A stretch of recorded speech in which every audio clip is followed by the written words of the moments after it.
And we are live once again. Welcome, folks, to the second edition of the Check-In with the Doctor this week. I am your host, Chris White, and I am delighted to welcome Varik Torsteinsen to today's conversation. Varik, did I pronounce your name correctly, sir? Yeah, perfectly. Thank you, Chris. Yeah, much appreciated. Excellent. Well, welcome. Thank you for being here. How are you doing today, sir?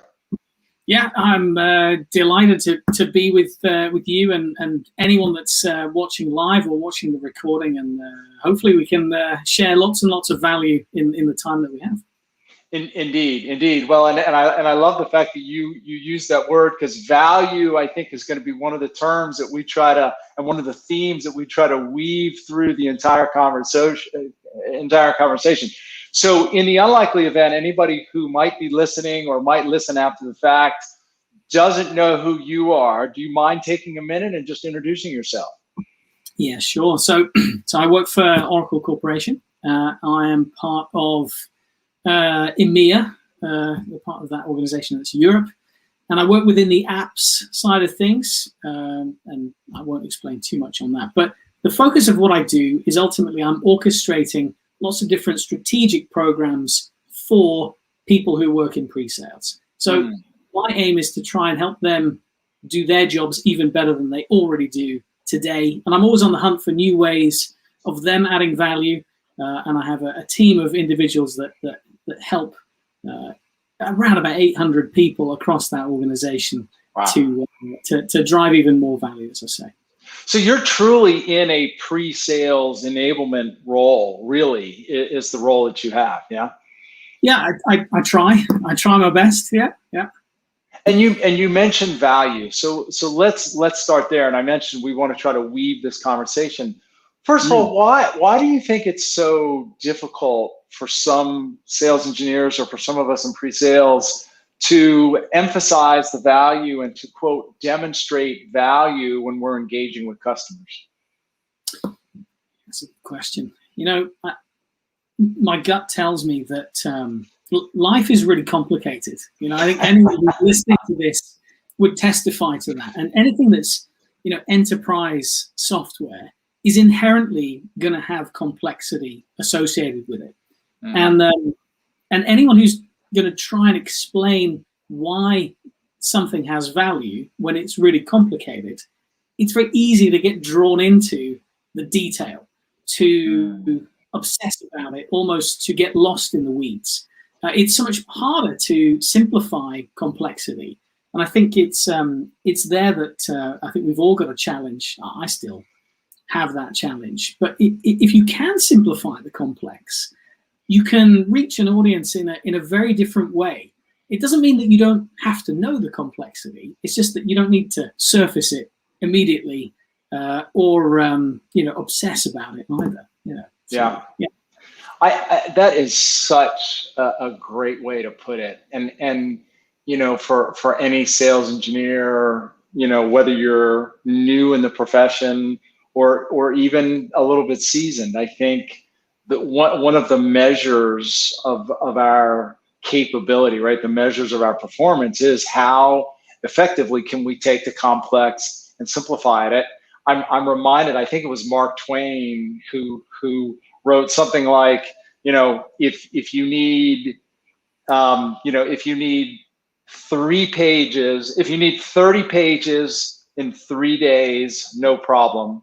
If you need 3 pages in 30 days, no problem. But if you need 3 pages in 3 days, can't be done. What's the point? The point is it's harder to narrow it down, right, to, you know, the very specific. So one of the ways in which I know you have encouraged the folks that you work with to do so is through storytelling. So talk a little bit about how do you coach and advise the folks that you work with on storytelling? Wow. It's such a large topic that, you know, to try and condense it into something that's consumable is actually pretty tricky. But, you know, let me tell you how I would maybe translate it into the world of pre-sales. And actually, I've just come off the back of facilitating with the team 4 workshops that spanned 12 hours. Wow. And the structure that we had for that, for their story, for how we want them to transform what they're doing, was something that I got introduced to probably around about 10 years ago, something called current future barriers. And it's really simple. In fact, I'm going to draw it in your head, and everyone who's listening can draw this too. Just imagine 4 sort of vertical sheets of paper, or 4 columns on a sheet of paper. And on the far right, we've got the word future. On the far left, we've got current. Next in from the left, we have barriers.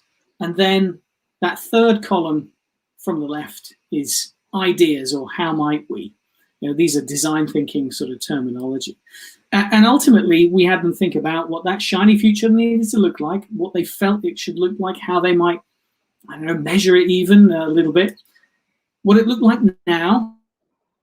Not that it was bad now and beautiful in the future, but some things they wanted to accelerate, some things they wanted to stop. There would always be barriers to them making that journey to the future. And then it was them coming up with and collaboratively owning their own ideas on how they were going to drive that future. And for them, that was their transformation story. That was, now they have it in their minds, and they know the route that they're going to take. They know broadly the steps that they're going to take in order to get to that beautiful, shiny future. And even then have even a broad brush idea on how they're going to measure the success of having got there, or otherwise. And I'm not going to go into all sorts of details about storytelling. There are lots, and that's there's excesses of that on the web you can find. But as I say, in the interest of keeping things simple, I think that's not a bad way to consider. Maybe anything that we do as pre-sales is that our customers are looking for their beautiful, shiny future. They are currently where they are, and there's some barriers to get there. Maybe our software, our solutions, the combinations of ideas that we come up with is the thing that, together with them and with the human will behind it, will get them to that future state. I like to think of it in those terms anyway. I don't know if that resonates with you.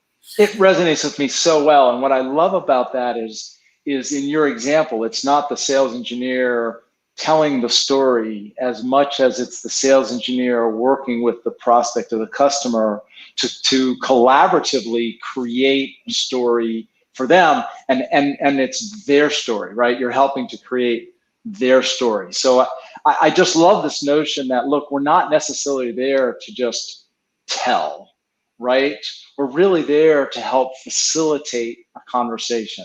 And I notice that you're holding a pen or a marker in your hand, and I know one of your specific, I'm going to say gifts, but the approach, one of the approaches that you use is whiteboarding and drawing pictures to help make the stories. So I guess my first question is sort of, how did that, was that a very sort of conscious decision on your part, or did that just sort of happen naturally as you progressed through your career? I'll try and keep it as brief as I can. So around about 10 years ago, I got introduced to a couple of guys who came along to one of our team meetings, and we spent around about 2 hours, and they were sharing some ideas on how to sketch, how to communicate visually.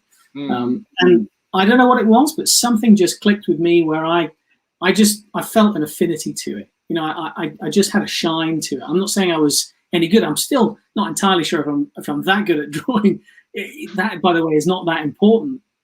But what happened was I came back and I thought, I think I'd like to share this, because what a shame it would be if it only landed with me and maybe some of the team that I was with, and we were based across all of EMEA. So, I was the only one in country.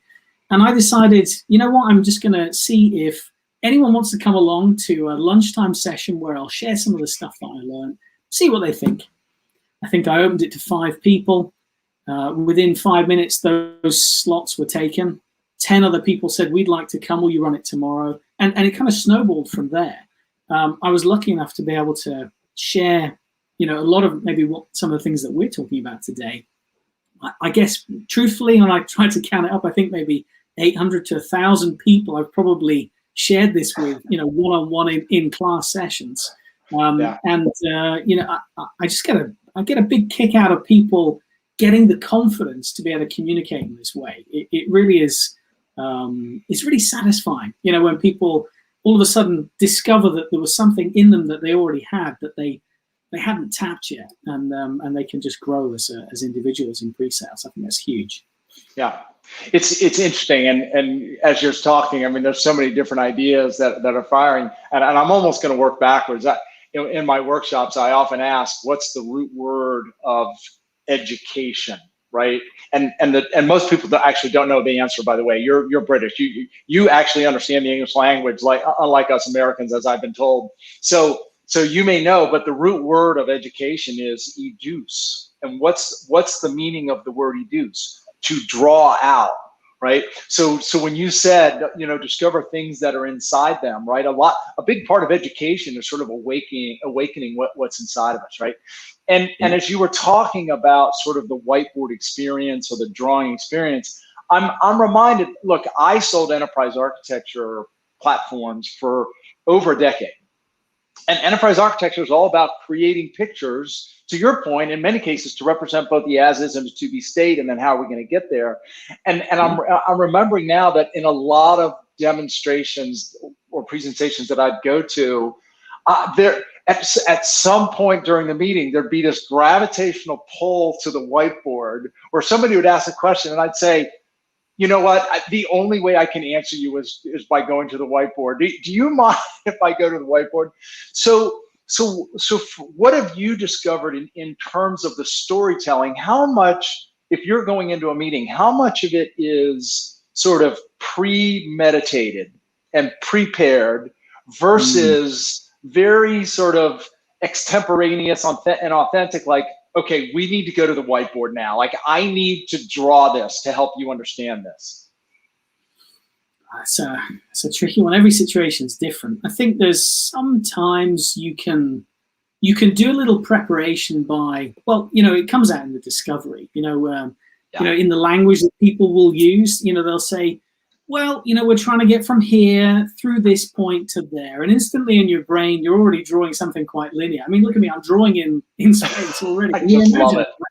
And then they may say, well, there's a core theme, and then there are these satellite ideas which are drawing us towards, refining that idea better. Well, instantly your brain is saying, okay, well, we're probably going to draw something in the center, and there's going to be some things on the outside.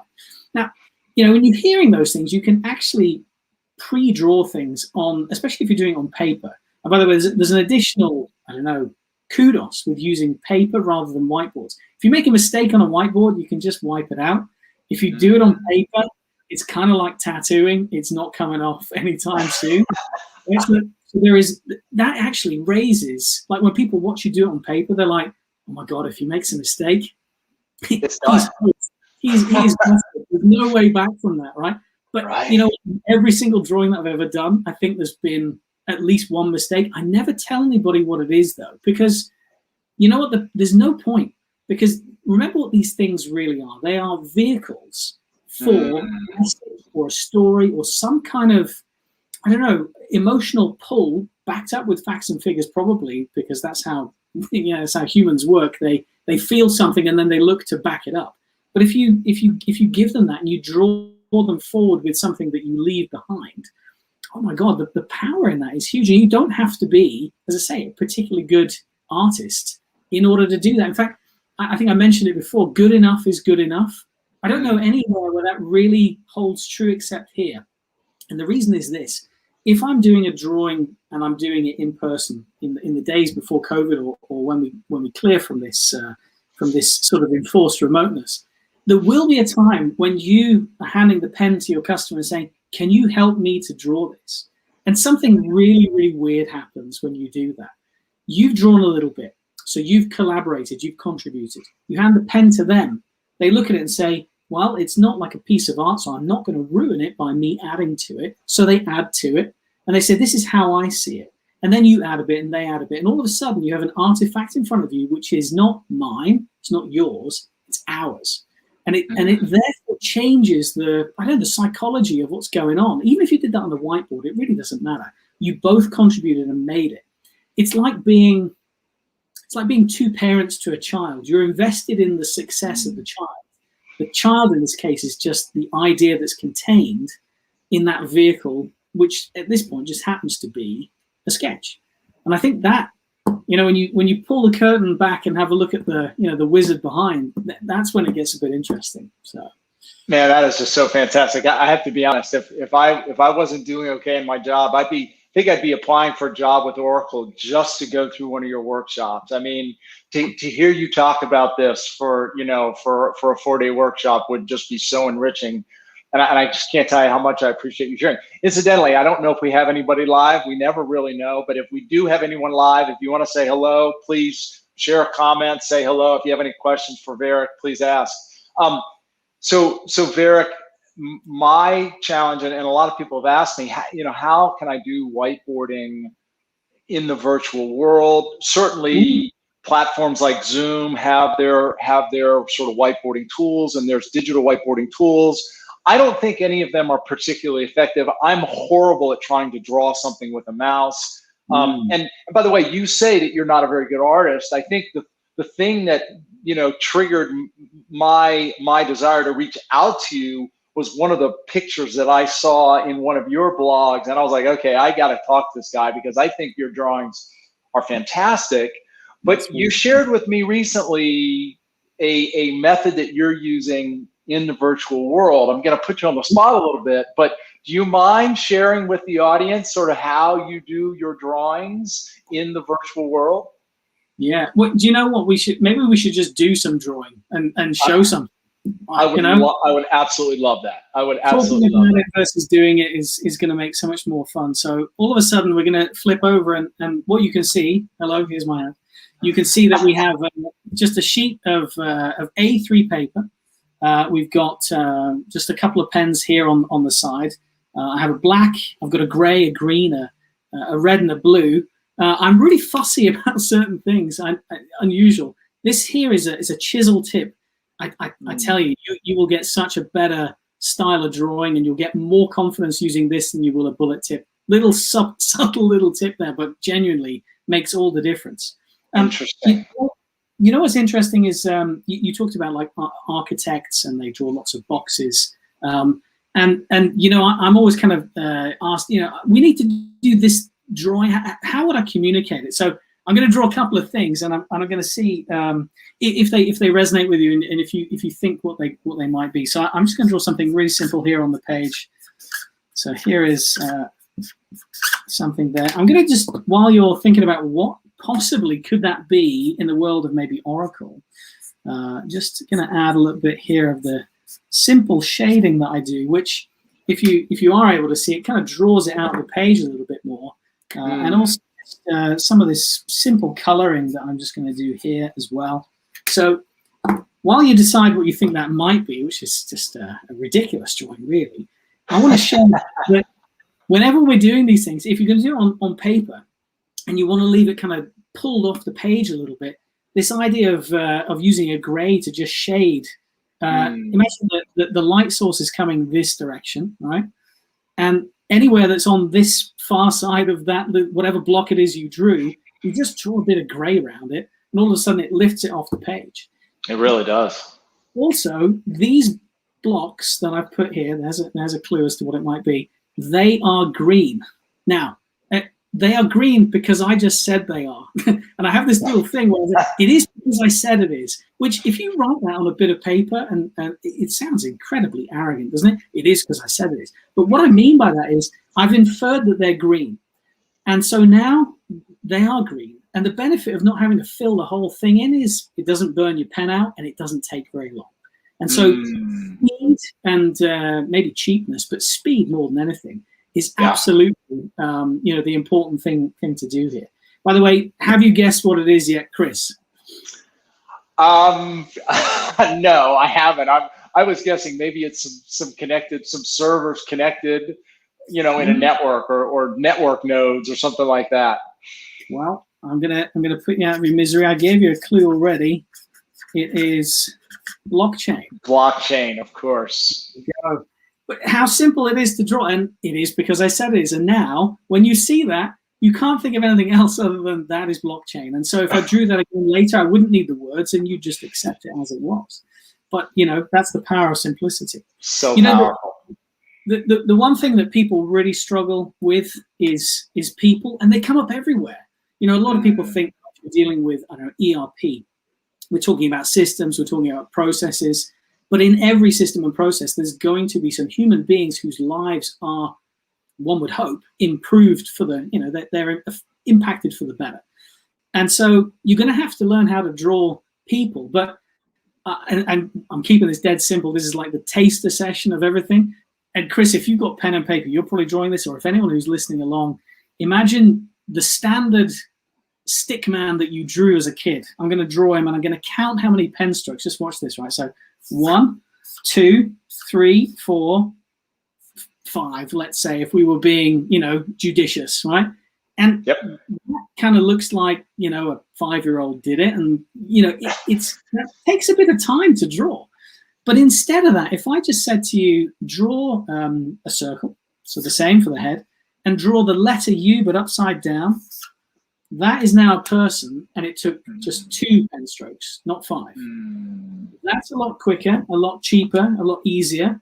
I could extend it and say he's pointing over there, you know, and follow me, I'm the leader, right? There it is. Or we could draw lots of people or an audience. And as I said it is, you see my point, right? That you don't really need to be anything other than a little bit enthusiastic and willing to, I don't know, make a bit of a fool of yourself. And actually, in so doing with a customer, you'll find that they love it. You know, they're listening to you, you're drawing and talking at the same time. If you understand the technology and you're able to explain it simply, you will appear like a god, I promise. You know, it really changes the dynamic in a room when people think that you're comfortable enough to present, to draw live, to explain a concept really simply. You know, it really is disarming. But I just let me come back to you, and then we can come back to being human. There we are. Well, I mean, honestly, Varik, it was brilliant. I mean, and you're right. The ability to speak and draw at the same time, there's something it does to different parts of the brain. Like I literally feel different parts of my brain being activated because I'm seeing things, right? I'm hearing things, and I'm more than anything, I'm seeing things created in front of my eyes, right? And I'm seeing things come out of the paper that I didn't know were there. And to me, it's just brilliant.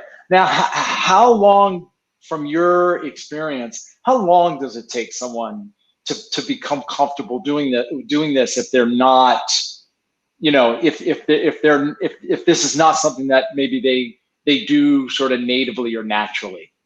That's a good question. Well, like anything, there's no generalizations. You know, everyone is different. Some people, you could hand them a violin and they could start playing, you know, a concerto, and you'd wonder how they did it, and they just had some innate ability and it just clicked with them. I mean, I guess there's not many people like that.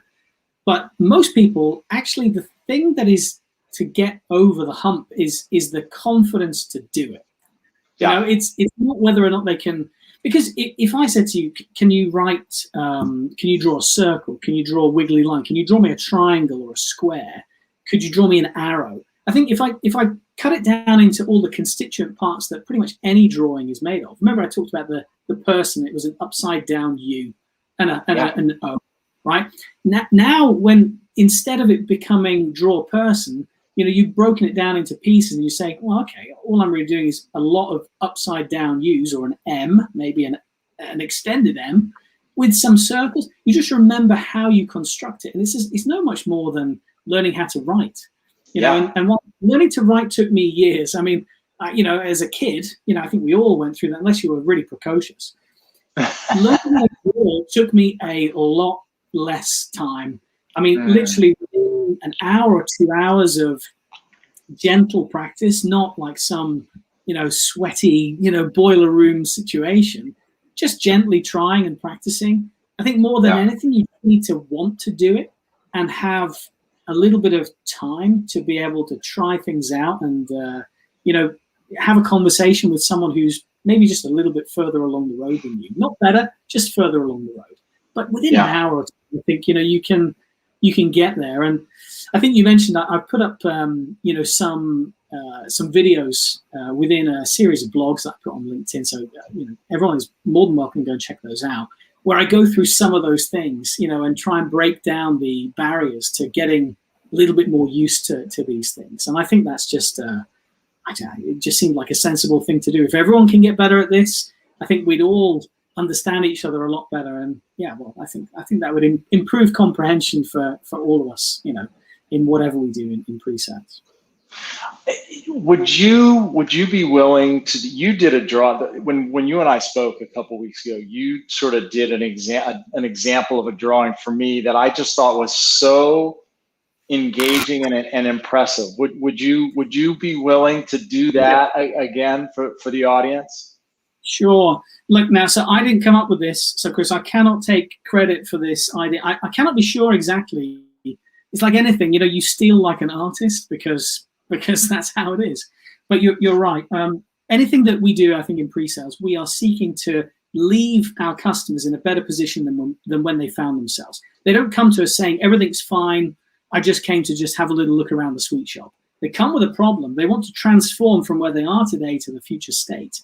And so, to your very point, I'm just going to draw quickly this idea of what I think is probably the simplest equation that I've yet to come with. And while I'm talking, I'll give it a little bit of color as well.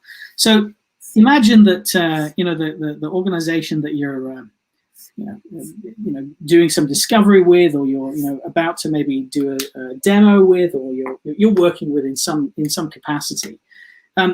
This is them here on in the square. They may well be incredibly robust, solid.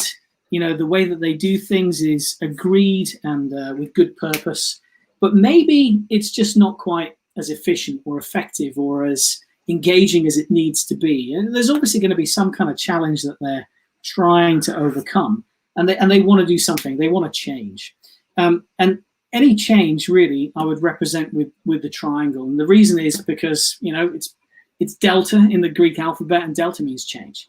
So when we've got the situation as it is and we add then some change, what do we arrive at? Well, it could be that we gently sort of shave off the corners of this square to give us the circle. Or at the other end of the spectrum, perhaps it might be that we engender full-scale revolution, right? We take them in a direction that is going to transform them, transform the experience for their customers, transform, the lives of their customers, who knows? But in truth, any transformation of the current situation with change and what it reveals is really what this simplest of equations will draw out. And in fact, I would almost challenge anyone who's listening here, alongside the two of us, to see if they could use this very simple equation, in the next time that they're seeking to describe the business benefit, the value that their solutions are going to bring to their customer in their pre-sales cycle. I think this translates almost universally. I've yet to find a situation where it really didn't make any sense in some kind of movement forward, a transformational change of some kind.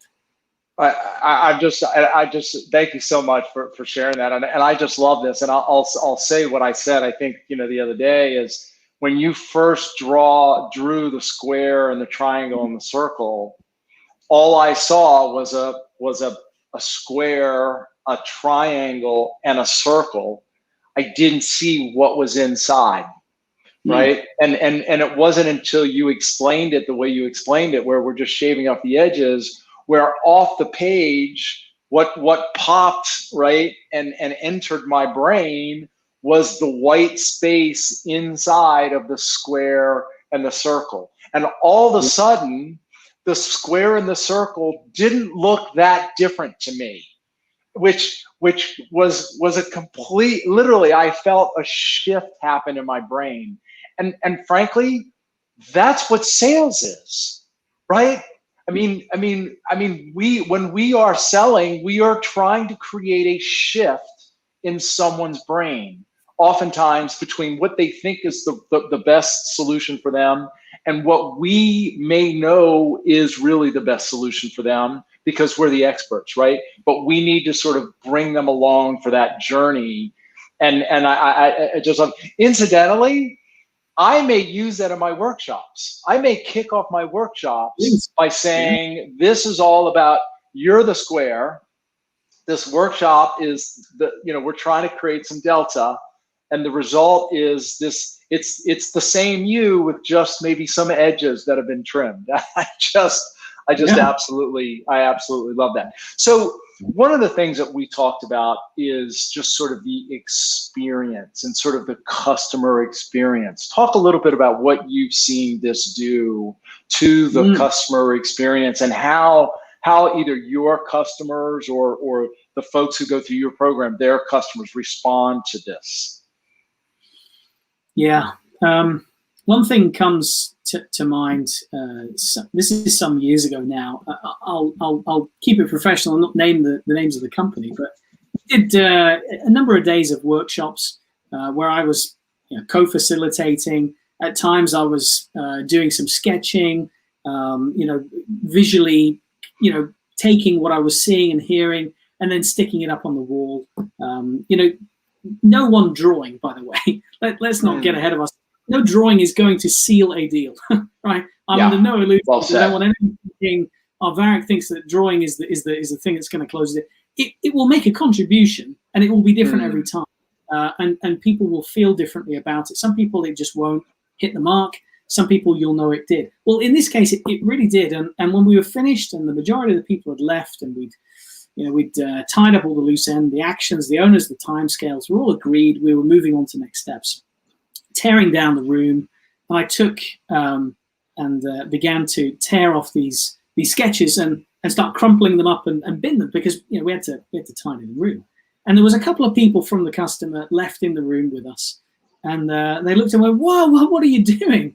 And I said, "What?" I wondered what I'd done wrong. I was like, "Well, I'm just tidying up." They were like, "No, but that's a great sketch. Why are you throwing the sketch away?" I said, "Well, thank you. That's very kind that you think it's any good. But that really is beside the point."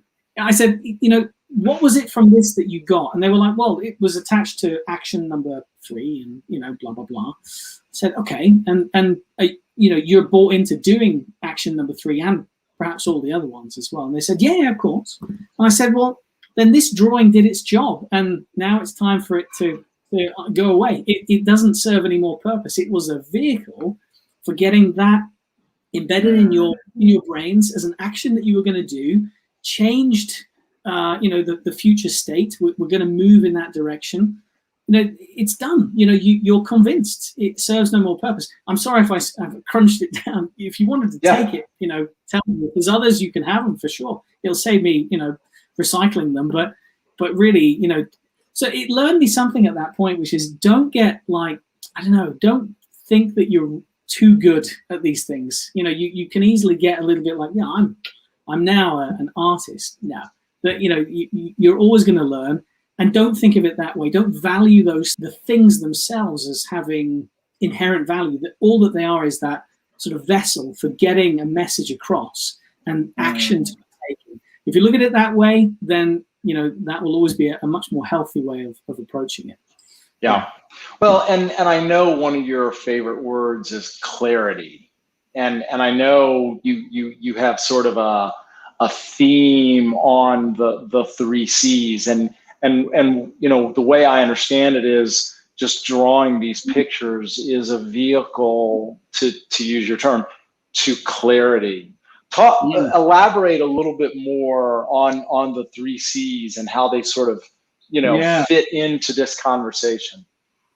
Well, the 3 C's, I mean, look, they're just words, right? I just happen to, have an affinity to marketeers, and I like 3 things because I can remember them much more easily. And the fact that they're C's means it's kind of alliterative.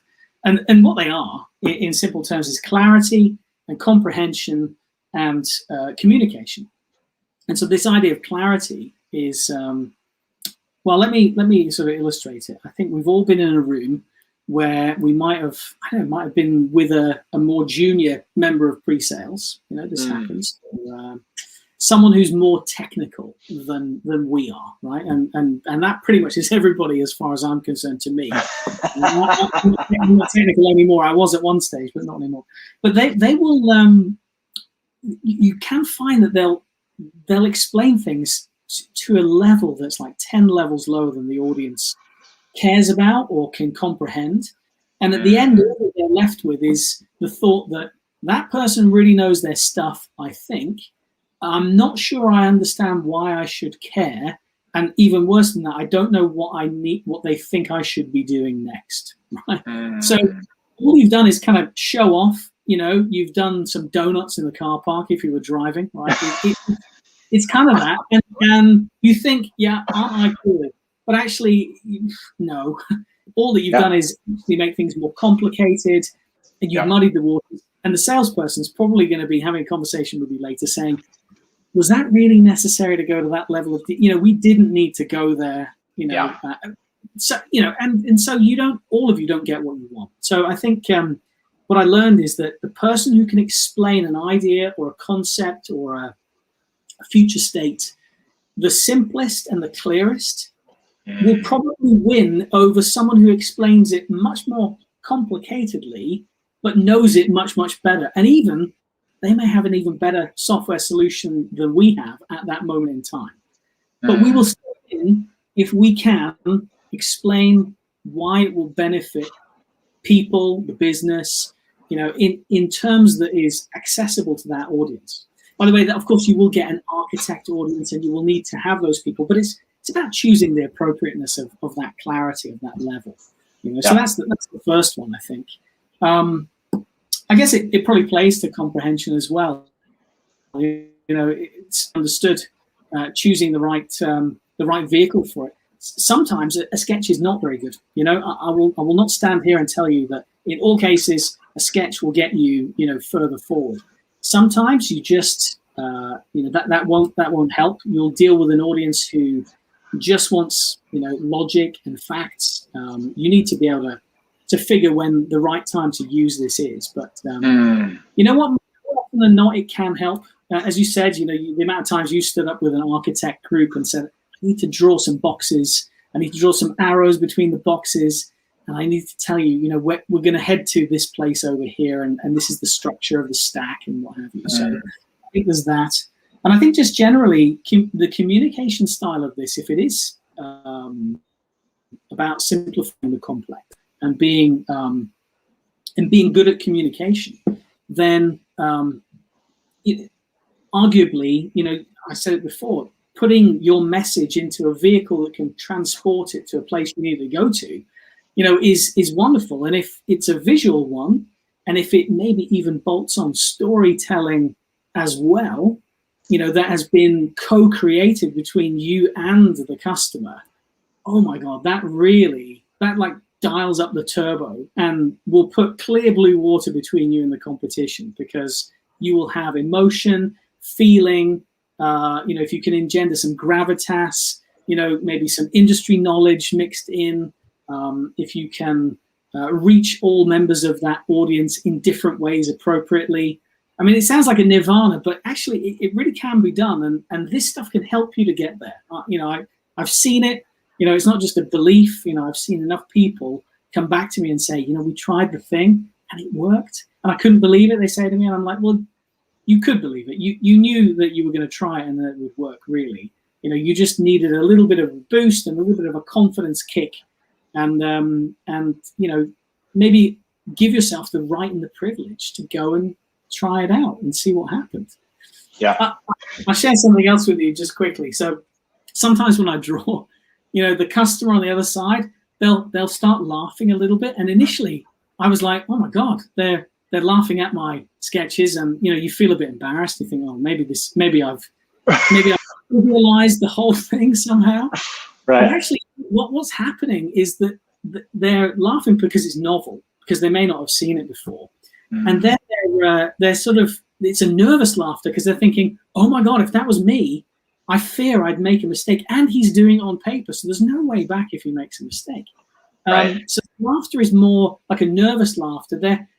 they're almost scared on your behalf that you're going to make a mistake, and so this kind of weird situation happens. It soon dies down. So if you get that, don't worry about it. Just embrace it and say, I know this is kind of fun, isn't it? We're trying something new, and it could all go horribly wrong, but we'll have fun doing it, and actually we'll probably understand each other better. And all of a sudden, lots of barriers will disappear because you did this, because you tried, because you were brave enough to do it. I think that is such an important message, particularly now that we're selling in the virtual world. Anything that we can do to stand out, to be different. I mean, people are so prospects, right? Really, we're all prospects to somebody, right? We're all customers to somebody. We're all so used to hearing the presentation or the demonstration, and it's just stuff sort of thrown at us.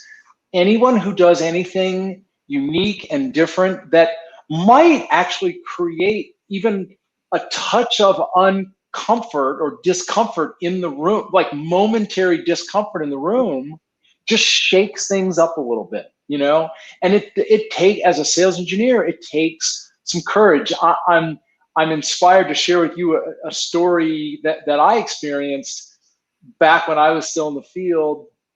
The short version is we had an opportunity that was a good opportunity, but when we got the list of requirements and that was what they wanted to see in the demonstration, I went to my account exec and said, you know as well as I do that I can't demonstrate almost any of these things because the way in which we do those things completely depends on how they want it done, right? We don't have I don't have the button to do that, but I could implement that in 3 or 4 different ways, but they need to understand how our platform works. So I said, here's what I can do, and here's what I recommend.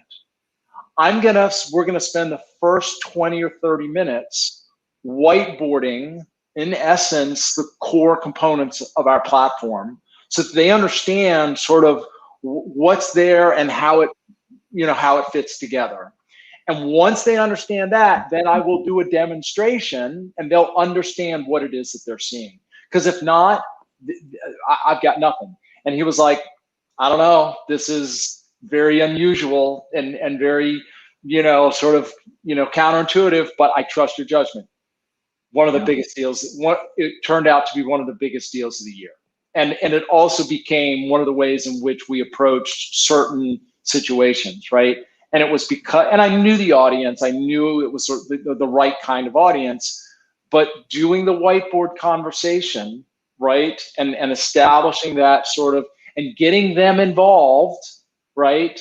Made all the difference in the world. Incidentally, for as long as I live now, I'm going to remember your donuts in the parking lot. That is such a good analogy, right? Because I always like to say, and by the way, I was probably guilty of this early in my career. We want to show up and demonstrate how smart we are, not necessarily demonstrate how our solutions can actually help them get to what they're trying to do, right?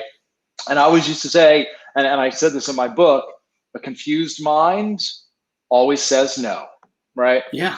So, incidentally, I don't know if you know Matt Elsom. He's with Emma 3D. He's one of the founders of Emma 3D, which actually is a very powerful sort of 3D simulation tool. So he sort of takes what you've done and they've sort of automated it in sort of a, like a gamification sort of environment.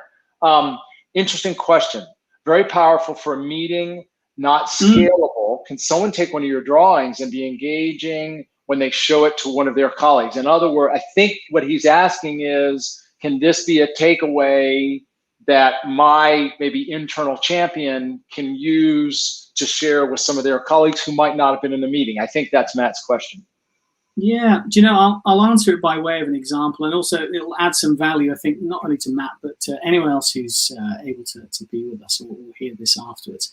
I drew this before we came on, only about an hour ago, to try and give a sense of some of the things that I see within a sales cycle or things that pre-sales would get involved in kind of a loop. So let's have a look at it, and then you can see what I'm trying to draw. Hopefully you can see here this idea of observation is kind of the first thing. We do our discovery, the things that we're talking about, high impact, deep discovery, consideration. We have a little think. We get inspired. We create. We prove with technology. We take ideas with the customer. We prioritize them. We maybe do some whiteboarding over here. We figure out the human meaning that's going to be behind this. That's going to actually drive that value. Look for ways that we can industrialize it, like Matt was talking about. And then we unlock the opportunity, perhaps in a really different way. And maybe inspire the confidence of the customer to make that purchase, that vote, to come with us on whatever journey it is that we want them to come with. Before, of course, it's just a forever loop, right? We would hope we would upsell and cross-sell, and we'll add more to what they want to do. It's sort of in the sense that there's you, there's me. I drew us ahead of time. We could have drawn that, for and literally I think this took me about 10 minutes. It wasn't very long. It was really sketchy, to the point. It was as much as I could probably put to fill the page. What I've seen others do is actually plan something like this out, use a very blunt HB pencil, and lightly pencil these things in, right? And let me tell you, if you're in person, you're on a flip chart board, you won't be able to see it unless you're closer than a meter from that board. You won't see it. And so you can stand, having had that sort of pre-drawn, no one knows, right? So don't tell anybody, don't tell the salespeople. And then you can ink in over the pencil. And of course, because it's inked on the pencil, no one's going to see the pencil marks, right? So you can add, you can concentrate on your messaging. You can think of all the things that you want to say. In fact, you could even have in pencil all your sort of key messages up here at the top, because you're looking there, you can still see them. It will remind you, oh yeah, we haven't talked about that thing, and now we need to talk about this thing. As you draw in the thing, you leave behind a unique and honest, authentic artifact for the customer that there is only one of, right? Because you're the only one who drew it. You're the only one who took the time to have that unique conversation with them and articulate what that future state might actually look like and feel like for them. So that you have further conversations and one would hope to seal the deal. So it can be industrialized, right? You can do it that way. You could even draw in a bit of it and then draw it live on the day. You don't have to draw it all live. You could draw a bit. You could leave, half the page for the customer to add their bit. You start them off here, maybe draw some boxes where they fill in the gaps. So long as they're putting the pen on something and adding something of themselves, then mentally they can connect what they see with it being theirs, not just ours. And that's a real fundamental shift. I think I mentioned it before, but it truly does, make for a different experience. And maybe that's the thing. Maybe it's about experience, right? I mean, this is what we as technology becomes more and more similar, it becomes harder and harder to look at 100 things and say, well, we're different, but only on 99 out of 100 are we the same. It can engender a different outcome through just something like this that takes us that 1% difference. I will accept 1% advantage every day of the week if that's the difference between winning and losing. And in fact, get this. If you win by 50%, if you can even measure such a thing, I'm going to come back to you on the screen now and lose this. If you could win by 50%, it's kind of like it's like shooting fish in a barrel, right? It's not really sport anymore. If you win by 1%, that's so much more delicious when you win against the competition by that, because they know that if they just dug a little bit deeper, they might have edged you, but you were the one who edged them. And I think this is maybe just one of those things, and there's many that you could add into your repertoire that might just get you a little bit of that 1%. As I say, I'll take it all day and night. So inspiring, Varik. And by the way, you're far too modest. I know you say that you're not artistic at all, but just that picture you showed, and I know in your mind that's just such a simple drawing. And frankly, now that you've laid out how to do it, it does at least seem achievable to someone like me who doesn't feel artistic in the least.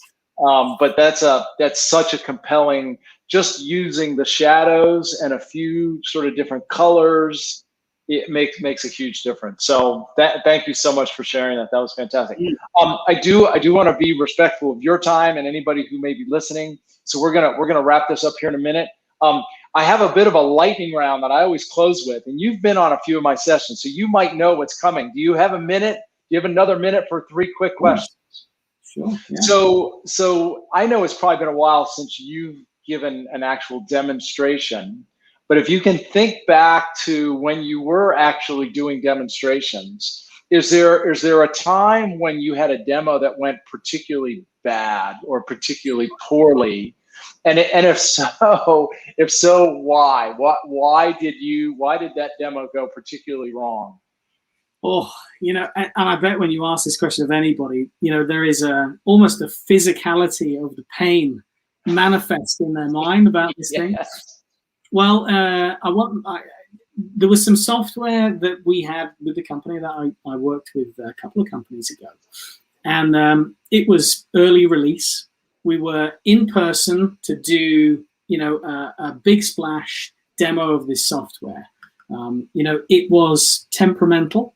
There was around about 1,200 people in the audience. I couldn't see the back of the room. I just had light in my eyes, but I knew they were there. I was stood on the right with a podium, my counterpart on the left, and now over to Varik, at which point when I clicked on something, it froze. And there was no, I knew that the only way back was to almost stop every little bit of the servers that were running there and restart it back up again. And I just said, I have to make my peace with this. And I just said, to my left, I said, Phil, right now, something has gone a little bit wrong.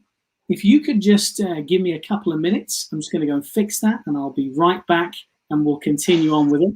I nipped off stage. I came back on. I gave him the sort of wink in the eye, and he went, Varik, would now be a good time to come back to you? I went, yeah, I think we should do that. And so I just pretended like I was the calmest thing on the planet, and we demoed the thing, and it was fine. I left. I wanted to go and lie down in a dark room. I was exhausted, and I had a very sore head. But you know what? These are the tales that you tell, and we've all been there, I'm sure. So yeah. Well, and here's what I love about that story, and it's interesting. A few.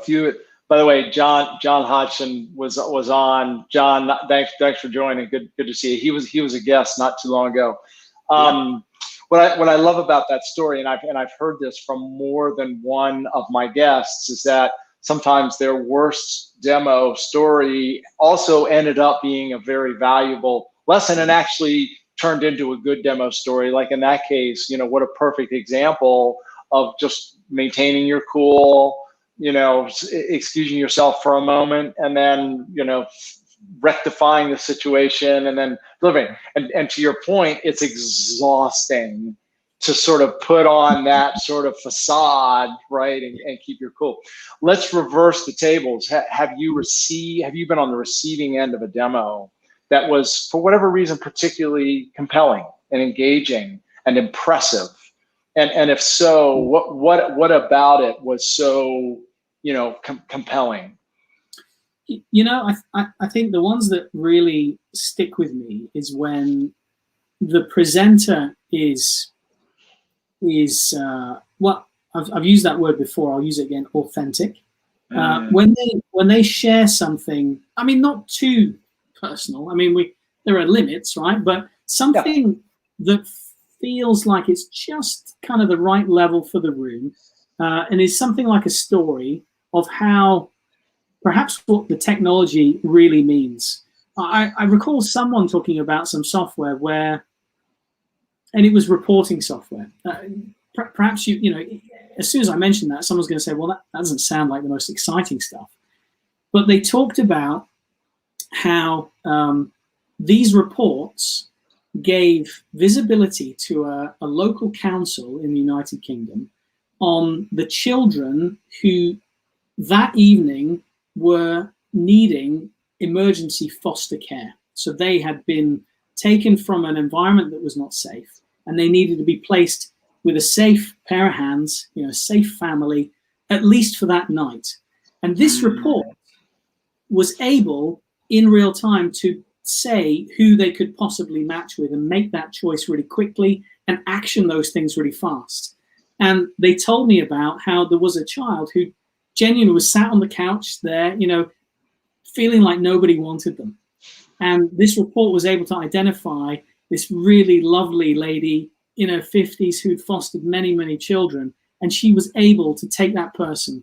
I checked back with them, years later, because it had just stuck with me. And they said, this does this all the time. We almost accept just off the bat that this software does that for us. It makes a difference to some human people's lives. And if technology doesn't do that, you wonder what on earth is it for? It really should, at the very least be positively impacting people. So yeah. Incidentally, we have a LinkedIn user, an unnamed LinkedIn user, thanking us for the conversation. So whoever shared that note, thank you. So love that story, Varik. And again, we opened by talking about value, right? And in the story you shared, they weren't selling a reporting tool, right? They were selling the ability to help children, right? I mean, that's really sort of what, and again, people make decisions emotionally and they justify with logic. So they made it really personable, right? And really sort of, and human, right? So I just love that. Okay, last question. I always close with this question. So you may or may not know this one coming. If you could ask me one question, what might it be? Well, I have seen a few of these shows, Chris. I have been an avid watcher, so I decided I would have a little think and place something on the screen, hopefully. Oh, no, you can't see it, actually. No. Oh, I can't believe it. Are we not working? No. Let me just see if I can get it to flick over. If I can't, then I'm just going to read it to you. I've even drawn it for you. I can't believe that we can't do that. Well, the question, if you can still hear me, yes, is what one idea or concept did we talk about today that you plan to use in the future? I have to say, with all due respect, that's actually a very easy question. The square plus triangle equals circle. I'm going to use that, and I think I would encourage anybody and everybody to use that. I mean, if any of us are in the business of selling software, selling ideas, running workshops, at the end of the day, we are selling, in essence, a delta. We are trying to get people to adopt our opinion or our advice or our perspective and change the way they do something, right? And make a change to their current state, change being the delta. And I just think that example, to me, it's just so powerful, right? It's just so powerful. So I'm going to use that. I am literally going to use that in my workshops. It does so many things, and I find it to be so useful. So I'm glad you asked that. That would be a good way to close every one of these sessions, is to ask the audience, consider what are you going to take from today's conversation and actually use in the future. So Varik, thank you so much. This has been one of the more, I think, educational sessions that I've done, and I really appreciate it. Any final thoughts or comments from you before we close? Just enormous gratitude for having me on, and for anyone who's getting value from this. I wish you all the best. Reach out. I'm always happy to have conversations about this and lots of other topics that you'll see me blog about on LinkedIn. I welcome any and all conversations, and when I can help, I always try to. So thanks again for the opportunity. Yeah, thank you, Varik. And where can people find your blogs? Are they all on LinkedIn, or do you have a website that you put them on? No, they're just all on LinkedIn, all free there. Just go and find me. There can't be that many Varik Torsteinsens, I can't imagine. So you should easily find me and connect with me, and you can go and hunt those down. As I say, blogs with videos in them. So if you either like reading it or you want to see me actually in action drawing it, then you can see all of those there. And they can find some of your fantastic drawings, which I've done as well, and they are brilliant in my opinion. So, Varik, thanks so much. Be well. I know it's late in your day, so enjoy your evening. We'll talk soon. Thanks so much. Bye-bye. Yep. Bye.